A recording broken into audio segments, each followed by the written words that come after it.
నమస్తే, నేను పివి వర్మ.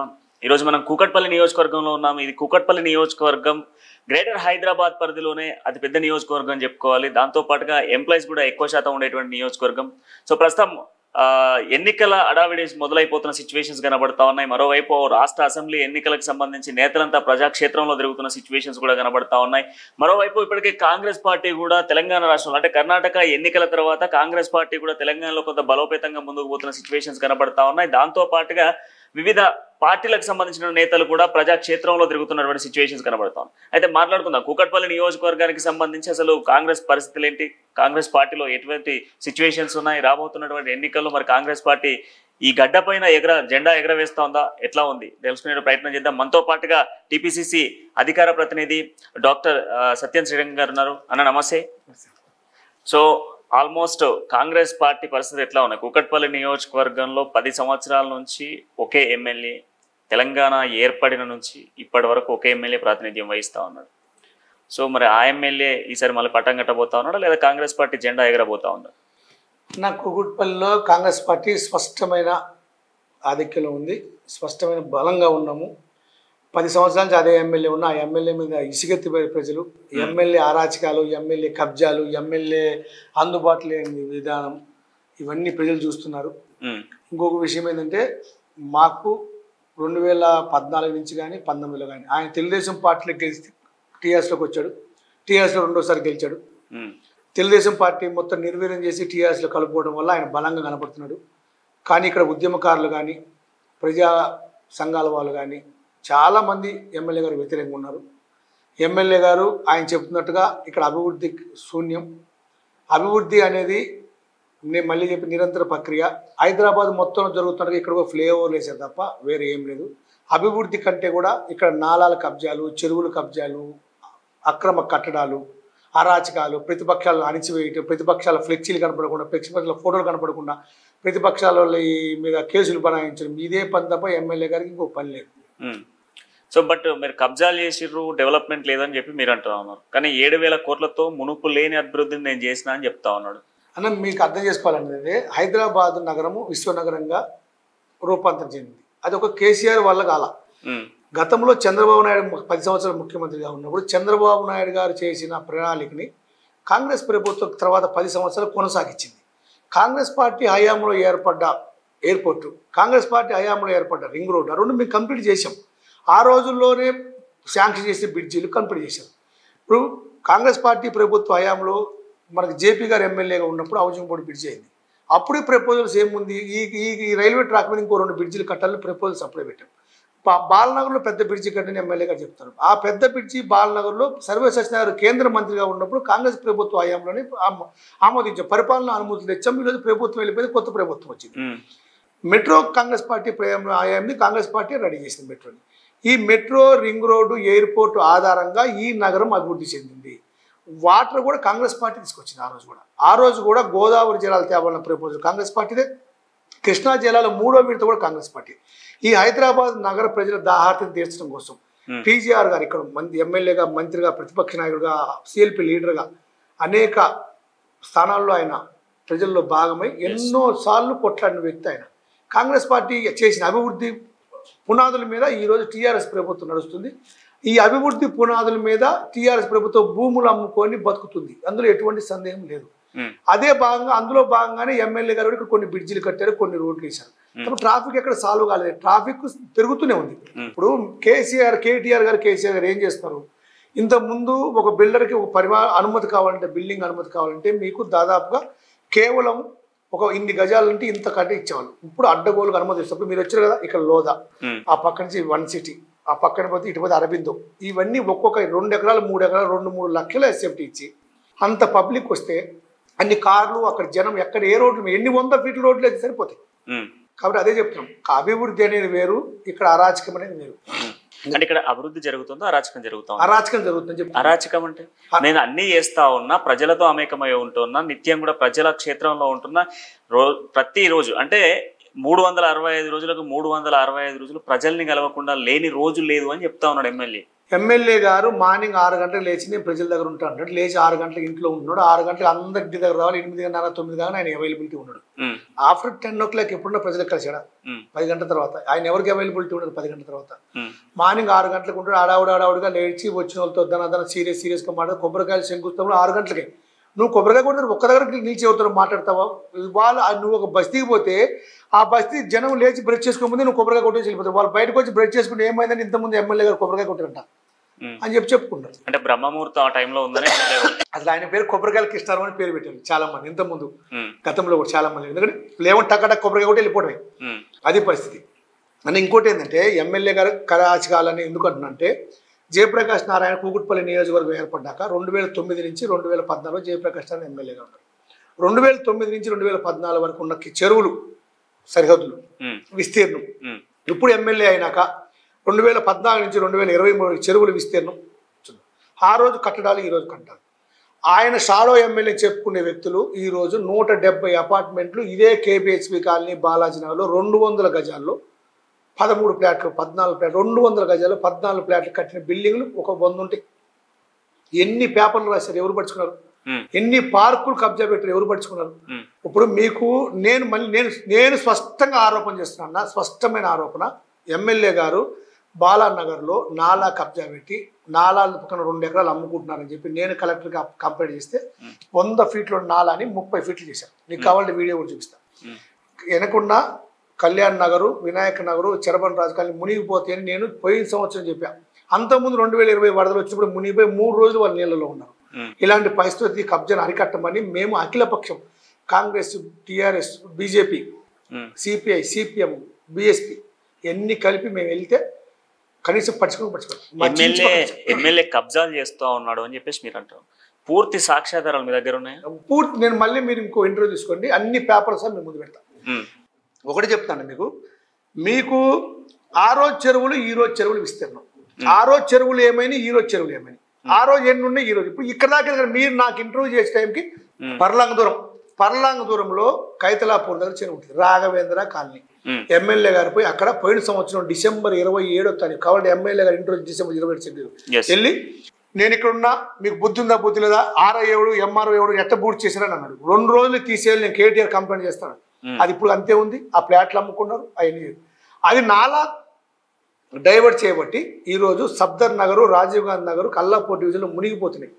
మోకాల్లో నీళ్ళు చిన్న వర్షానికి మోకాల్లో నీళ్ళు వస్తున్నాయి అక్కడ. అంత ఘోరమైన పరిస్థితి. దీనికి బాధ్యులు ఎవరు? ఎమ్మెల్యే గారు కదా. ఎమ్మెల్యే గారి ఈ మా ఇల్లుకి చెప్పే కదా ఎమ్మెల్యే గారి ఇంటికి ఇది వదిలిపెట్టి ఎమ్మెల్యే గారింటికి ఒక పర్లాంగ దూరం పోండి, అక్కడ ఒక చెరువు, అక్కడ చెరువు పరిస్థితి తెలుసుకోండి. కైతలాపూర్ ఇది చెప్పారు, 2 చెప్పారు కదా, ఇవి కాదు. ఇంకో చెరువు చెప్తా మీకు, మైసమ్మ చెరువు, సున్నం చెరువు. నాలాలు చెరువులు కబ్జా అయినాయి కంప్లీట్ 100%. ఈ రోజు కూకుట్పల్లి నియోజకవర్గంలో మునిగిపోతున్నాయి బస్తీ వాసులు, అల్లకొల్లం అవి అవస్థలు పడుతున్నాయంటే పూర్తిగా ఎమ్మెల్యేని బాధ్యత. ఎమ్మెల్యే అనుచరులు, ఎమ్మెల్యే గారి సహకారం, స్థానిక ప్రజాప్రతినిధుల సహకారం. ఎమ్మెల్యే గారి సహకారం లేకుండా ఏమి చేయరు. ఓకే, ఇప్పుడు తాగునీటి సమస్య కూకట్పల్లిలో 2014 ముందు మాట్లాడుకుంటే తాగునీటి సమస్య చాలా వరకు ఉంది ఈ నియోజకవర్గంలో. అట్లాంటి నియోజకవర్గానికి తాగునీటి సమస్య లేకుండా ప్రతి ఇంటికి నల్లా కలెక్షన్ తీసుకొచ్చినటువంటి ఏకైక ఎమ్మెల్యే నేను అని చెప్తా ఉన్నాను. దీనికి ఏ సమాధానం అన్నప్పుడు ఈ మాటలు మస్తు మాట్లాడతాం. ఇప్పుడు కేటీఆర్ ఏమంటారు, అసలు నల్లా నీళ్ళు తాగిపిస్తుంది మేము తెలంగాణ ప్రజలకు అంటారు. మిషన్ భగీరథ తెచ్చింది మేము దేబట్టే నీళ్ళు తాగుతుంటాం.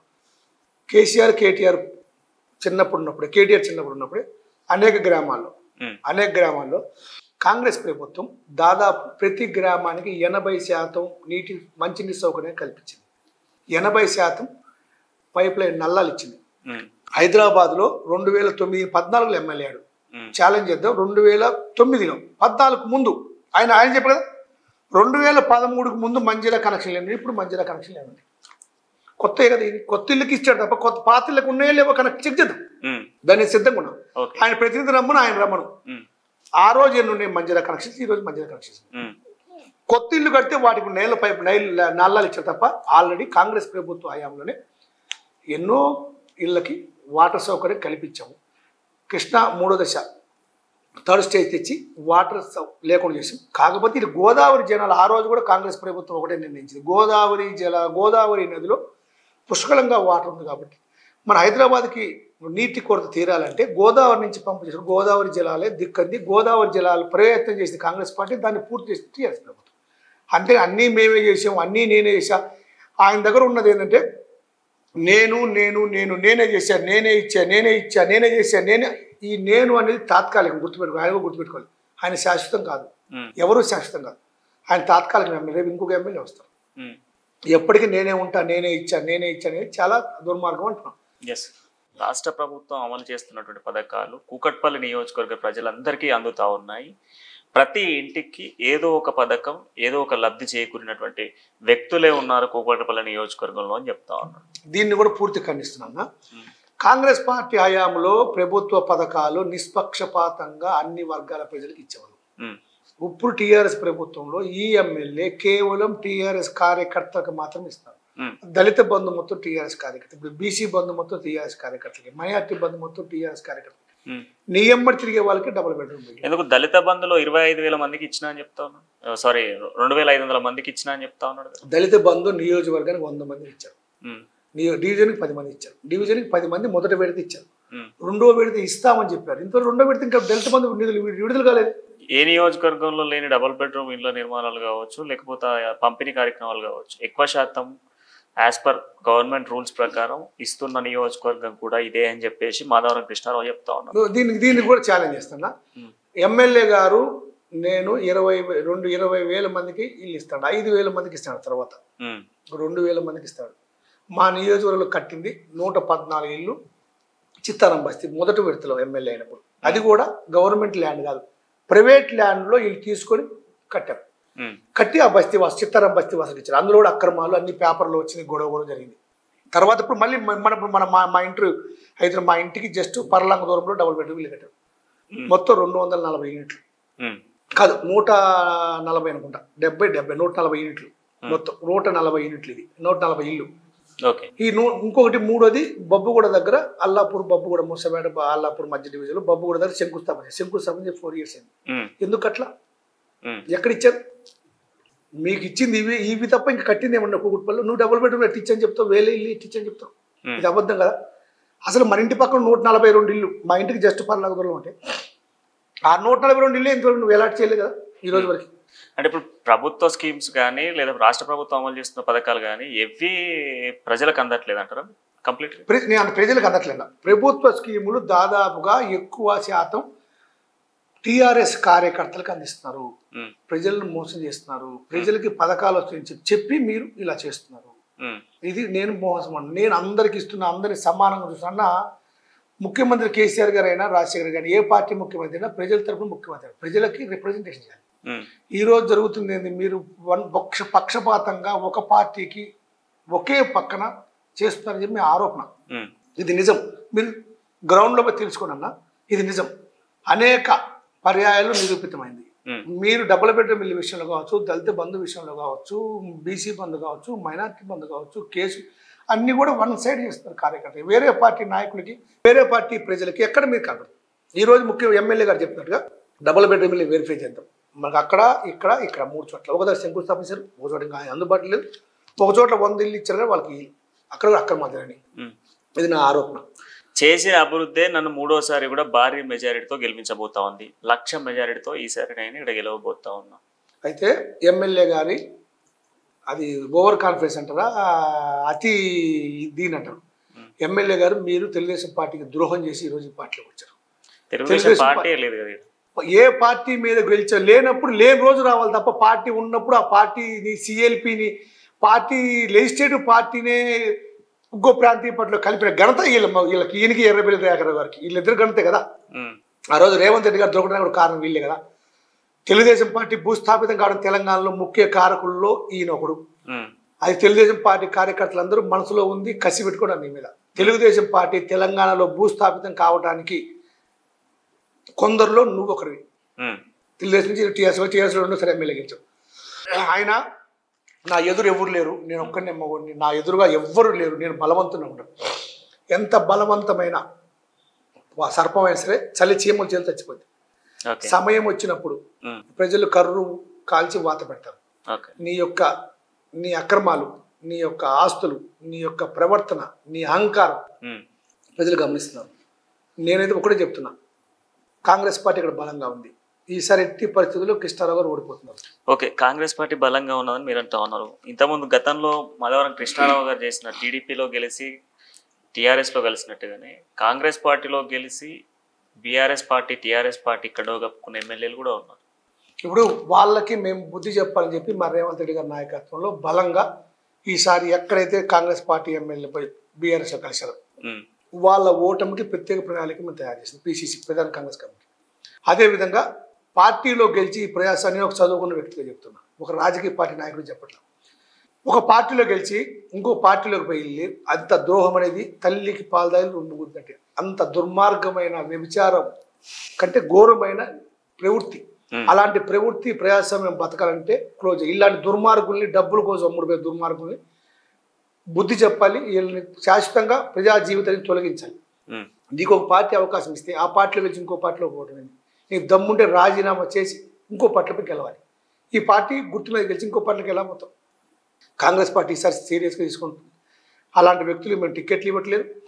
మేము కూడా ఈసారి గట్టిగా అడుగుతున్నాం. కూకుట్పల్లిలో స్థానికులకు ఇవ్వాలని. మా దురదృష్టమైన కూకుట్పల్లిలో 2009లో వడ్డేపల్లి గారు నరసింహరావు గారు నిలబడటం, వడ్డేపల్లి నరసింహరావు గారు అనుకోకుండా కాలం చేయటం, తర్వాత నిలబడ్డాయంటే వెళ్ళిపోవటం, తర్వాత నేను పొత్తులో వెళ్ళిపోవటం. 15 సంవత్సరాల నుంచి కూకుట్పల్లి కాంగ్రెస్ పార్టీలో రిప్రజెంటేటివ్ లేదు. స్థానిక నాయకులకు ఇస్తే మేము రిప్రజెంట్ చేస్తాం. స్థానిక నాయకులు కనుక బలంగా ఉండుంటే ఈ పార్టీకి ఎమ్మెల్యే తిరగనిచ్చేవాళ్ళం కాదు. స్థానికంగా మా నాయకత్వము లోపం వల్ల స్థానికంగా మాకు గత 3 సార్లు అవకాశం రాకపోబట్టి ఎమ్మెల్యేని విరవీగుతున్నాడు. కూకుట్పల్లిలో కాంగ్రెస్ పార్టీ బలంగా ఉంది. ఈసారి కాంగ్రెస్ పార్టీ జెండా ఎగరేస్తున్నాం. కూకుట్పల్లి ప్రజల్లో పూర్తి స్థాయి వ్యతిరేకత ఉంది ఎమ్మెల్యే మీద, ఎమ్మెల్యే అవినీతి మీద, ఎమ్మెల్యే అనుచరులు చేసే అరాచకాల మీద. ఒక్క బాలాజీనగర్ కూకుట్పల్లి డివిజన్లోనే ఎమ్మెల్యే ముఖ్య అనుచరుడు 100 అపార్ట్మెంట్లు పైన కట్టారంటే మీరు ఊహించండి ఎంత ఆస్తి సంపాదించుంటారు. ఎమ్మెల్యేగా 2009 నామినేషన్ వేసినప్పుడు బీఫామ్ మీద వేసిన నామినేషన్ అఫిడవిట్ 2023 వేసి అఫిడవిట్ తీద్దాం. ఈ 10 సంవత్సరాలు ఎమ్మెల్యేకి ఇన్ని మరి ఎప్పుడు ప్రజల్లో ఉండేవాడు 8 కోట్లు సంపాదించాడు కదా, తెలుసుకోవాలి కదా ప్రజలు కూడా. మేము అనేది ఒకటే అన్నా, ఒక విద్యావంతుడికి అవకాశం కావాలనుకుంటున్నాం. కూకుట్పల్లి నియోజకవర్గంలో ఐటీ ఎంప్లాయీస్ ఎక్కువ, చదువుకున్న విద్యావంతులు ఎక్కువ. ఒక ఐఏఎస్ని ఒక ఐపీఎస్ని గెలిపించాను. నేను డాక్టర్ సత్యం శ్రీరంగం ఎమ్మెల్యే. డాక్టర్ సత్యం శ్రీరంగం అంటే ఎవరు అసలు అన్న? నేను ఒక సామాన్యమైన బ్రాహ్మణ కుటుంబంలో పుట్టిన వ్యక్తిని. 22 సంవత్సరాలు కూకుట్పల్లి రాజకీయాల్లో ఉన్నా, మచ్చ లేకుండా ఉన్నా, ఒక తప్పు చేయకుండా ఉన్నా, ఒక దగ్గర దేహీన ఒక్కో దగ్గర ₹1 ఆచించుకుంటున్నా. శ్రీరంగం ఫౌండేషన్ అని మా మదర్ ఫాదర్ ఫౌండేషన్ పెట్టి 20 సంవత్సరాలు సేవా కార్యక్రమాలు చేసిన, నా శక్తి లేకుండా, ₹1 డొనేషన్ లేకుండా ప్రజల్లో అవకాశం వస్తుందని ఎదురు చూస్తున్నా. ఇంకా భగవంతుడి అనుగ్రహం ప్రజల ఆశీర్వదిస్తే ఈసారి ఎమ్మెల్యే నిలబడతా, కృష్ణారావు ఓడగొడతా. చదువుకున్న వ్యక్తికి అవకాశం కల్పిస్తారు కూకుట్పల్లి ప్రజలు. కూకుట్పల్లి ప్రజల్లో చదువుకున్న వ్యక్తులు ఎక్కువ మంది ఉన్నారు, ఎంప్లాయీస్ ఎక్కువ మంది ఉన్నారు, చైతన్యవంతమైన ప్రజలు ఎక్కువ మంది ఉన్నారు, తెలుగుదేశం అభిమానులు ఎక్కువ మంది ఉన్నారు. తెలుగుదేశం వాడిని భూస్థాపన చేసిన ఈ వ్యక్తికి బుద్ధి చెప్పాలి, సరైన నాయకుడు కావాలని చెప్పి ఎదురు చూస్తున్నారు. ఏ కాడికి నేనే ఉన్నా నేను అన్న విర్రవీగుతున్న అహంకారానికి ఉన్న ఎమ్మెల్యే కానీ అహంకారాన్ని భగవంతుడే అణిచివేస్తారు. ఆ టైం వస్తుందని చెప్పి నేను అయితే భావిస్తున్నాను. సో శ్రీరంగం ఫౌండేషన్ తోటి ఆల్మోస్ట్ సేవా కార్యక్రమాలు, విద్యార్థులకు ఎడ్యుకేషనల్ పరంగా కావచ్చు, మహిళలకు కొన్ని కార్యక్రమాలు ఇటువంటివన్నీ చేస్తూ ఉన్నాం. సో వీటన్నిటి ఇంపాక్ట్ రేపు పొద్దున కాంగ్రెస్ పార్టీ నుంచి ఒక అభ్యర్థిగా మీరు నిలబడితే మీరు చేసినటువంటి సేవ మిమ్మల్ని గెలిపిస్తుంది అనుకుంటున్నాను. 100% అనుకుంటున్నా. ప్రజలు ఎప్పుడు కూడా మంచి వ్యక్తికి ఎప్పుడు ద్రోహం చేయరు. మంచి వ్యక్తి ఉన్నప్పుడు ఇతను సమాజానికి ఉపయోగపడుతూ ఉంటాడు. నేను ఒక సామాన్య కుటుంబంలో పుట్టి ఈ స్థాయికి వచ్చి ఇంత పనిచేస్తున్నా అంటే నాకు అవకాశం కావాలి కోరుకుంటున్నా. నాకు అవకాశం ఉంది, ఇంకా మెరుగైన పరిపాలన అందిస్తా, ఇంకా మెరుగ్గా ప్రజలకు అందుబాటులో ఉంటా. ఎమ్మెల్యే గారు 3 గంటల తర్వాత ఎప్పుడు నా ఫోన్ ఎత్తారా, 12 గంటల తర్వాత ఎప్పుడు నా ఫోన్ ఎత్తారా, వాళ్ళ కార్యకర్తలు నన్ను అడగద్దు. 12 గంటల తర్వాత ఎమ్మెల్యే గారు అవైలబిలిటీ ఎవరికి ఉంటారు అడగండి, ఎప్పుడైనా ఉన్నాడు అడగండి, ఎప్పుడు ఈవినింగ్ ప్రోగ్రామ్ చేసినా అడగండి, ఈవినింగ్ ఆఫ్టర్ 5 తర్వాత ఎప్పుడు నా ప్రోగ్రామ్స్ అటెండ్ అయ్యాడు అడగండి. మన ఆయన అంటే కాదు, నేను ఎప్పుడో జనంలో ఉన్నాను, జనం ఏమనుకుంటున్నారో తెలుసుకోవాలి. పాదయాత్ర చేసి సమస్యలు పరిష్కరిస్తాడు. ఆయన చేస్తున్న పాదయాత్ర ఏముంది, మేము ఇంటింటి తిరుగుతున్నాం, ఆయన ఏంది రోడ్డు మీద డప్పులు కొట్టుకుంటూ ఇటు చెప్పుకుంటూ తిరుగుతాడు. గతంలో మీరు కూడా బాలనగర్తో పాటుగా బోయినపల్లి నియోజకవర్గాల్లో కూడా పాదయాత్ర చేసి అంటే ప్రాంతాలలో డివిజన్స్లలో. సో పాదయాత్ర చేసినప్పుడు స్థానికేత సమస్యలు మీ దృష్టికి వచ్చినాయా? మస్తు సమస్యలు వచ్చినాయి కానీ మేము సమస్యలు తీసుకెళ్ళి అధికారుల దృష్టి తీసుకెళ్తే ఎమ్మెల్యే చేయనిస్తే కదా. అసలు ఇప్పుడు నేను చెప్తున్న పత్తేనగర్లో 1000 గజాల జాగా గవర్నమెంట్ జాగా మర్రి శేషిరెడ్డి గారు సనత్ నగర్ చెన్నారెడ్డి గారు ఉన్నప్పుడు అలాట్మెంట్ చేసిన జాగా 1000 గజాలు. దాన్ని నిర్దాక్షిణి 80 గజాలు ప్లాట్ చేసి 10 మందికి అమ్మేశారు. నేను మా ఎంపీ గారు లెటర్ తీసుకొని కమిషనర్ గారు లెటర్ ఇచ్చి కలెక్టర్కి లెటర్ ఇచ్చా. చీసీట్ బొట్లో పడేశారు. ఎవరు పడుచుకుంటున్నాను అసలు? ఎవరు పడుచుకోవట్లే అని. ఈసారి మేము ఒకటే వద్దాం, కాంగ్రెస్ పార్టీ ప్రభుత్వం ఏర్పడవుతుంది. కాంగ్రెస్ పార్టీ ఇస్తున్న గ్యారంటీలు, రేపు మేము ఇచ్చే పెన్షన్ కావచ్చు, నిరుద్యోగ భృతి కావచ్చు, రేపు పొద్దున మేము 500 రూపాయలకి గ్యాస్ సిలిండర్ ఇవ్వబోతున్నాం. మహిళలకి పెద్ద ఎత్తున పింఛన్లు కానీ 4000 రూపాయలు పింఛన్ ఇవ్వబోతున్నాం. వృద్ధులకి ఇవన్నీ కూడా మా పథకాలే రేపు మమ్మల్ని గెలిపిస్తాయి. కాంగ్రెస్ పార్టీ వస్తే ప్రజలకు ఇంకా దగ్గర అవుద్దని ప్రజలు కూడా తెలుసు. ఈ కుటుంబ పాలన, ఆ నలుగురు ఎమ్మడి తిరగాలి, ఎమ్మెల్యేలకు విలువ లేదు, మంత్రులకు విలువ లేదు, వీళ్ళకి ఎవరికి ఇచ్చుతుందో ఎవరికి ఇచ్చలేదు. వీళ్ళు ఓరేటి చెప్పుకోవడం తప్ప వీళ్ళు ఎక్కడ ఏం చేస్తున్నారు? ఏ ఎమ్మెల్యే ముఖ్యమంత్రి కలవబోతున్నారు? ప్రజల్లో కాంగ్రెస్ పార్టీ మీద ఒక నెగిటివ్ ఉంది, ఒకటి ఆలోచించారు. గతంలో వైఎస్ రాజశేఖర రెడ్డి తెలంగాణ ఏర్పడక ముందుకు కాంగ్రెస్ పార్టీ అధికారంలో ఉన్నప్పుడు, అక్కడ కేంద్రంలో ఇక్కడ రాష్ట్రంలో ఉన్నప్పుడు, ఇప్పుడు మీరు చెప్తున్నటువంటి గ్యాస్ సిలిండర్లు 500కు తగ్గిస్తాం, 500కి ఇస్తామని చెప్తున్న గ్యాస్ సిలిండర్లకు అప్పుడున్నటువంటి సిచ్యువేషన్స్ లో రాయితీని ప్రకటించింది మీ ప్రభుత్వమే. ఎన్నికల ముందు మళ్ళీ రాయితీని ఎత్తేసింది కూడా మళ్ళీ మీ ప్రభుత్వమే.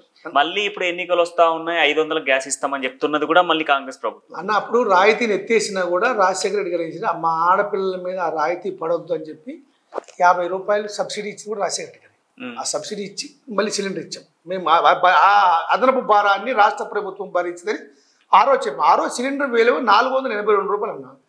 ఈరోజు 1200 రూపాయలు సిలిండర్ విలువ. ఎంత తేడా ఉందన్న?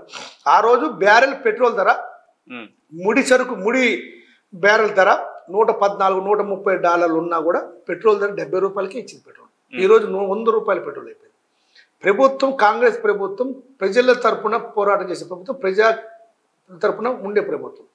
ఏ రోజు కూడా ఏదైనా సరే కాంగ్రెస్ ప్రభుత్వం ప్రజల కోసం ఆలోచించే ప్రభుత్వం. ఈ రోజు ప్రభుత్వం అన్న ఒకటే అడుగుతున్నారు, రాష్ట్ర ప్రభుత్వాన్ని, ఇన్ని భూములు అమ్ముకుంటున్నారు, ఇన్ని 1000 కోట్ల అప్పులు, లక్షల కోట్ల అప్పులు ఇస్తున్నారు. 1,00,000 కోట్లు ఓన్లీ కాళేశ్వరం మీద ప్రాజెక్ట్ మీద పెట్టారు. ఇప్పుడు ఇంకా పాలమూరు ఎత్తిపోతున్న పథకం ఇంకా ఓపెనే కాలేదు. 30 పంపులు ఉంటే ఒక పంపు రెడీ చేసి టెంపరీగా ఓపెన్ చేస్తారు. ప్రజలు ఎన్ని రోజులు మభ్య పెడతారు? ఎన్ని రోజులు ఈ పథకాలు చెప్పి పెడతారు? ఎన్ని రోజులు మమ్మల్ని మోసం చేస్తారు? ఎన్ని రోజులు మా పిల్లలు బుసులు తగలరు? రేపు మాకు ఉద్యోగాలు లేకుండా, మాకు నిరుద్యోగ భృతి ఇస్తారు, నిరుద్యోగ భృతి ఇవ్వకుండా మా భూములను నమ్ముకుంటూ 100 కోట్ల భూములు అమ్మేసుకుంటారు. రింగ్ రోడ్డు మీద మీ కుటుంబ భూములు నేను ఈరోజు మీరంతా మూడే భూమి హైక్ చేసి 100 కోట్ల రూపాయల భూమి తీసుకుపోతే సామాన్య ప్రజలు భూమి ఎలా ఉంటారు, ఒక ఫ్లాట్ ఎలా ఉంటారు? ఈ రోజు కూడా పేపర్లో ఏం రాశారు? అందరూ హైప్ చేసి కొట్టారు. ఈరోజు అమౌంట్ కట్టే పరిస్థితి లేదు బిల్డర్లకు కానీ వాళ్ళ కొనమని చెప్పింది వీళ్ళే. మంత్రి గారు కేటీఆర్ గారు వెనకుండి కేటీఆర్ గారి టీం అంతా, వాళ్ళ టీం అంతా కూడా వాళ్ళ టీం అంతా కలిపి కొనిపించి భూములు పెట్టారు. మేము వేసి రింగ్ రోడ్డు, మేము వేసి ఎయిర్పోర్ట్ చూపించుకొని, మేము వేసి మెట్రో రైలు తీసుకొని ఈరోజు అన్ని భూములు అమ్ముకుంటూ, భూముల మీద ప్రభుత్వం నడిపించుకుంటూ, భూములు అమ్ముకున్న డబ్బుల మీద మీరు కాంగ్రెస్ పార్టీ ఏం చేసిందని ప్రశ్నిస్తారంటే అది మీరు విజ్ఞప్తి వదిలిపెట్టినారు. ఈయన ఎమ్మెల్యేలు కాంగ్రెస్ పార్టీ ఏం చేసిందంటే, కాంగ్రెస్ పార్టీ ఏం చేసిందని, ఎమ్మెల్యే గారు చదువుకున్న స్కూల్ కాంగ్రెస్ పార్టీ కట్టింది. ఆయన చదువుకునేది 5వ తరగతి 6వ తరగతి చదువుకున్నాడు. ఆ చదువుకున్న స్కూల్ కాంగ్రెస్ పార్టీ కట్టింది. ఎమ్మెల్యే గారు చదువుకున్న చేసిన ఎంప్లాయ్ చేసిన ఆల్వెల్ కంపెనీ కూడా కాంగ్రెస్ పార్టీ చేసింది. ఎమ్మెల్యే 5వ 6వ తరగతి చదువుతున్న ఎమ్మెల్యే టికెట్ ఇస్తారు, ఆయనకి ఇచ్చారు కదా. ఇప్పుడు ఆయన ఏం చదువుకున్నాడు అనేది ఆయన అఫిడవిట్లో పెట్టాడు 7వ తరగతి. మనకు మా కార్యకర్త ఎమ్మెల్యే గారు 7వ తరగతి చదివి అన్నందుకు ఆయన మీద కేసు పెట్టాడు. నువ్వు చదువుకుని చెప్పి తప్పేమి? నువ్వు ఫీల్ అయితే నువ్వు చదువుకుని నిజంగా 7వ తరగతి కదా, అదే కదా నువ్వు అఫిడవిట్లో ఇచ్చింది. ఎమ్మెల్యే గారు ఇచ్చింది అఫిడవిట్లో అదే ఇచ్చారు. నేను 7వ తరగతి చదువుకున్నాను. 7వ తరగతి చదివిన వాళ్ళు ఎమ్మెల్యేగా నిలబడొచ్చా అన్న? ఏం చదువుకోకుండా ఎమ్మెల్యే నిలబడచ్చు, నష్టం లేదు. కానీ దాన్ని నువ్వు అవమానంగా భావించొద్దు, నువ్వు భగవంతుని వరంగా భావించాలి. ఏమి చదువుకోకుండా కూడా నేను ఎమ్మెల్యే అయ్యాను, నేను ఈరోజు ప్రజలకు సేవ చేసే అవకాశం నాకు వచ్చిందని ఫీల్ అవ్వాలి తప్ప నేను చదువుకున్నాను అన్నానని చెప్పి వాళ్ళ మీద కేసులు పెడతాను. ఓకే, ఇప్పుడు కూకట్పల్లి నియోజకవర్గంలో కాంగ్రెస్ పార్టీలో కూడా 2 వ్యక్తులు టికెట్కు ఆశపడతా ఉన్నారు. కానీ ఒకరికి ఒక రూట్లో పాదయాత్ర చేస్తే ఇంకొక రూట్లో పాదయాత్ర చేశారు. ఇప్పుడు మాత్రం అధిష్టానం 2 కలిసి పాదయాత్ర చేయండి అని చెప్పింది. సో మరి కలిసికట్టుగా పాదయాత్ర చేస్తా ఉన్నారా? కాంగ్రెస్ పార్టీలో ఎంగళరావు గారు నేను 2 కలిసి పోటీ పడుతూ ఉన్నాను. ఆయన PCC మెంబర్, నేను PCC మెంబర్, అధికార ప్రతినిధి. మా ఇద్దరు ఎవరు టికెట్ వచ్చినా పర్లేదని చెప్పి మా ఎంపీ గారు సరే కలిసి పబ్లిక్లో ఉండండి, ఎవరికి అవకాశం ఉంటే వాళ్ళ సామాజిక న్యాయం ప్రకారం ఎవరికి అవకాశం ఉంటే వాళ్ళు చేస్తామంటారు. అల్టిమేట్గా పార్టీకి మంచి జరగాలి, ప్రజలకు న్యాయం జరగాలి, ప్రజల తరపున మేము పోరాటం చేయాలనే ఉద్దేశంతో ఎంగళరావు గారు నేను కలిపి పాదయాత్ర చేస్తున్నాం. ఆల్రెడీ బోయినపల్లి కంపెనీ చేసినప్పుడు బాలనగర్ ఈరోజు వర్షాలు వచ్చి 10 రోజులు మొత్తం వర్షాలు ఉన్నాయి, అంత ఆ ప్రాంతం మునిగిపోయింది. ఆ ఏరియాలో వర్షాలు వచ్చే టైంలో తిరగటం ఎందుకు లేని చెప్పాం. ఈ లోపల CWC మీటింగు, రేపు సోనియా గాంధీ సభ ఉంది, వినాయక చవితి వస్తుంది. వినాయక చవితి ఆ టైంలో మళ్ళీ పెడితే మాకు ఎటువంటి ఆంతర్యాలు లేవు. కాంగ్రెస్ పార్టీ బలంగా ఉంది, క్యాడర్ బలంగా ఉంది. అన్న కాంగ్రెస్ పార్టీలో మహిళలు లేని రోజు ఈ రోజు మహిళా కమిటీని స్ట్రాంగ్గా నేను చేసి సత్యం శ్రీరంగ ఆధ్వర్యంలో మహిళలు ఈరోజు 1000 మందిగా 2000 మందితో మీటింగ్ పెట్టగల కాంగ్రెస్ పార్టీ తీసుకొచ్చాం. ప్రజల్లో మమేకమై ప్రజాక్షేత్రంలో పనిచేస్తే కాంగ్రెస్ పార్టీ ఓటు బ్యాంక్ ఇక్కడ పుష్కలంగా ఉంది. వాళ్ళకు అందుబాటులో ఉన్న నాయకుడు కావాలి, వాళ్ళకి కన్విన్స్ చేసి వాళ్ళ ప్రేమగా మాట్లాడే నాయకుడు కావాలి. అది నేను చేయగలుగుతాను నమ్మకం నాకు ఉంది. రేవంత్ రెడ్డి గారు నాకు ఇస్తే, నన్ను ఆశీర్వదిస్తే 100% ఈ అరాచకమైన పరిపాలన అందమందించడానికి, ఇట్లాంటి దుర్మార్గమైన కబ్జాకోర్ ఎమ్మెల్యేని గెలవలేకుండా చేయడానికి నా శక్తి వంచన లేకుండా ప్రయత్నం చేస్తానని తెలియజేస్తాను. సో తెలంగాణ ఇచ్చిన సోనియా గాంధీ తెలంగాణ ఇచ్చిన తర్వాత తొలిసారిగా తెలంగాణ గడ్డపై అడుగు పెట్టబోతా ఉంది. మరి ఏ విధంగా పలుకుతా ఉన్నారు ఆహ్వానం?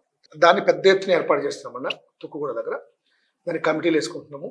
మా ప్రతి నియోజకవర్గం నుంచి మినిమం 5 నుంచి 6 వేల మంది రావాలనుకుంటున్నాం. మినిమం 3 నుంచి 5 లక్షల మంది అయినా సమీకరణ చేయాలనుకుంటున్నాం. అన్ని ఏర్పాట్లు వేగంగా జరుగుతున్నాయి, మీటింగ్లు అన్నీ అవుతున్నాయి. మేము నిన్న సాయంత్రం 11 దాకా కూడా ఇదే మీటింగ్ జరిగింది, జన సమీకరణ మీటింగ్లు. ఆ రోజే బీజేపీ మీటింగ్ ఉంది, టీఆర్ఎస్ మీటింగ్ ఉంది, మా మీటింగ్ ఉంది, 3 మీటింగ్లు ఉంది. పోటీ మీటింగ్ జరుగుతున్నాయి. ఎవరు బలం ఏదనేది ఆ రోజు తెలిస్తే కాంగ్రెస్ పార్టీ అది ఒకటి. తెలంగాణ ఇచ్చిన తల్లి సోనియా గాంధీ, ఆమె రుణం తీర్చుకునే అవకాశం తెలంగాణ ప్రజలకు వచ్చింది. ఉద్యమ నాయకుడు తెలంగాణ ఉద్యమాన్ని ముందుకు తీసుకెళ్లాడు. అతన్ని కలుపుకొని పోవాలన్న ఒక సదుద్దేశంతో ఆ రోజు తెలంగాణ ఇచ్చినాక కేసీఆర్ నమ్మి, కేసీఆర్ కుటుంబం సోనియా గాంధీ దగ్గరికి వచ్చినా కూడా తెలంగాణ విలీనం చేస్తానన్నా కూడా మోసం చేసిన క్షమించింది. దళిత ముఖ్యమంత్రి ఇస్తాను మోసం చేసిన క్షమించింది. దళితులు 3 ఎకరాలు ఇస్తాను మోసం చేశాడు. ఉద్యోగాలు ఇస్తాను మోసం చేశాడు. 1 లక్ష రూపాయలు రుణమాఫీ చేస్తాను మోసం చేశాడు. 12% రిజర్వేషన్ ఇస్తాను మోసం చేశాడు. గిరిజనులకు భూములు ఇస్తాను మోసం చేశాడు. కేసీఆర్ చరిత్ర అంతా మోసాల చరిత్ర. ప్రజెంట్ ఏదో ఆశ పెట్టి పబ్బం కనుకుంటున్నాడు. కాకపోతే ఇక్కడ ఎమ్మెల్యే అయినా అక్కడ కేసీఆర్ అయినా వీళ్ళు మొత్తం కూడా ఏంటంటే ప్రతిపక్ష నాయకులు పోరాటం చేసే వాళ్ళు లేకుండా చేయాలి, అప్పుడు మేము ఒక్కళ్ళమే ఏకచక్రాధిపత్యంగా మేము ఉంటాం అనుకుంటున్నారు. ఇది దుర్మార్గం ఆలోచన. ప్రజాస్వామ్య వ్యవస్థలో పనిచేయదు. ప్రజలు చైతన్యవంతులు, ప్రజలు టైంలో బుద్ధి చెప్తారు. ఏ ఉద్యమాల ద్వారా తెలంగాణ వచ్చిందో, ఏ ధర్నాల ద్వారా తెలంగాణ వచ్చిందో ఆ ధర్నాలు చేయకుండా ధర్నా చౌకని ఎత్తేద్దామని ప్రయత్నం చేసే దుర్మార్గుడు కేసీఆర్. కాబట్టి ఈ అవకాశాన్ని ఉపయోగించుకోవాలి ప్రజలు. 10 సంవత్సరాల కేసీఆర్ పరిపాలన చేశారు. ఒక్కసారి మా కాంగ్రెస్ పార్టీకి మళ్ళీ ఒకసారి అవకాశం ఇవ్వండి. తెలంగాణ ఇచ్చిన తల్లి సోనియా గాంధీ రుణం తీర్చుకుందాం. కాంగ్రెస్ పార్టీ పరిపాలన ఇంతకంటే బ్రహ్మాండమైన పరిపాలన గతంలో చూశారు. గతంలో ఏం చేశారు అనే వాళ్ళకి బుద్ధి చెప్పే విధంగా ఈ హైదరాబాద్ చుట్టుపక్కల ఉన్న ప్రతి జాతీయ కంపెనీ కాంగ్రెస్ పార్టీ తీసుకొచ్చింది. ఈరోజు కాంగ్రెస్ పార్టీ రింగ్ రోడ్డు మీద ఉన్న ప్రతి ఎన్ని మీరు నడుచుకుంటూ పోతే 100 కంపెనీల పేర్లు చెప్పచ్చు. 100 కంపెనీల పేర్లు అన్ని కాంగ్రెస్ పార్టీ చెప్పు. అదేవిధంగా ఆ కంపెనీలు IDPL, IDL, BDL, BHL, BHLR and హెచ్ఏలు ఈ కంపెనీల్లో చేసిన నీ తల్లిదండ్రులు నా తల్లిదండ్రులు. ఆ రోజు వాళ్ళు కాంగ్రెస్ పార్టీ అలాంటి ప్రభుత్వ రంగ సంస్థలు పెట్టి గవర్నమెంట్ ఎంటర్ప్రైజెస్ అందులో ఉద్యోగాలు చేయబట్టే వాళ్ళ కొడుకులుగా వాళ్ళ బిడ్డలుగా మనమంతా ఇలా స్థాయిలో మంచిగా ఉన్నాం.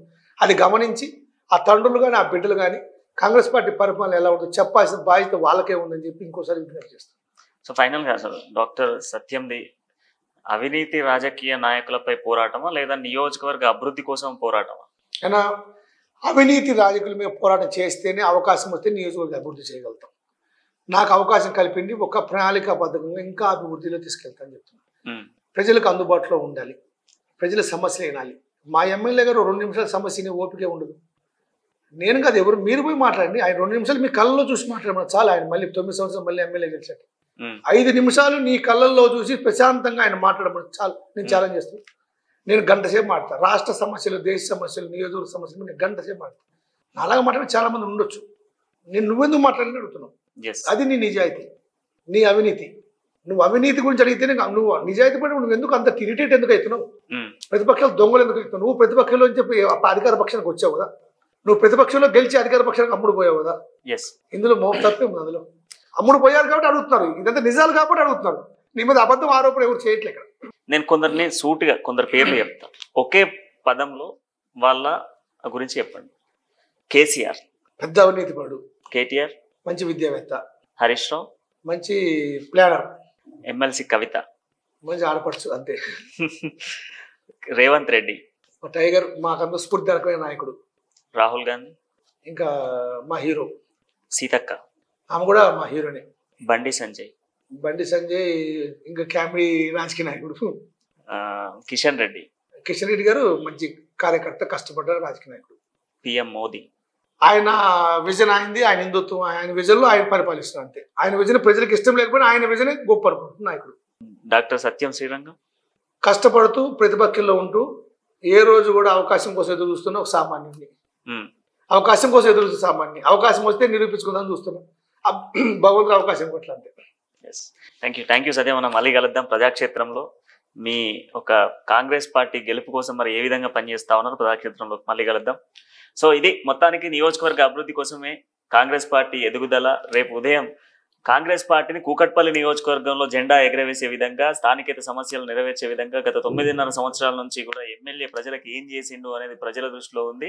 ఈసారి ఖచ్చితంగా కూడా ప్రజలందరూ విసిగిపోయారు. ఉదయం 6 నుంచి 9 గంటలకు అవైలబుల్గా ఉండేటువంటి ఎమ్మెల్యేను ఓడించడమే ఎజెండాగా కూడా కాంగ్రెస్ పార్టీ పనిచేస్తుంది అంటూ కూడా డాక్టర్ సత్యం శ్రీరంగం గారు చెప్తారు. మన ఇంటి మళ్ళీ కలుద్దాం అంటే చూస్తూ ఉండడం మా న్యూస్ జనం కోసం నిజం కోసం.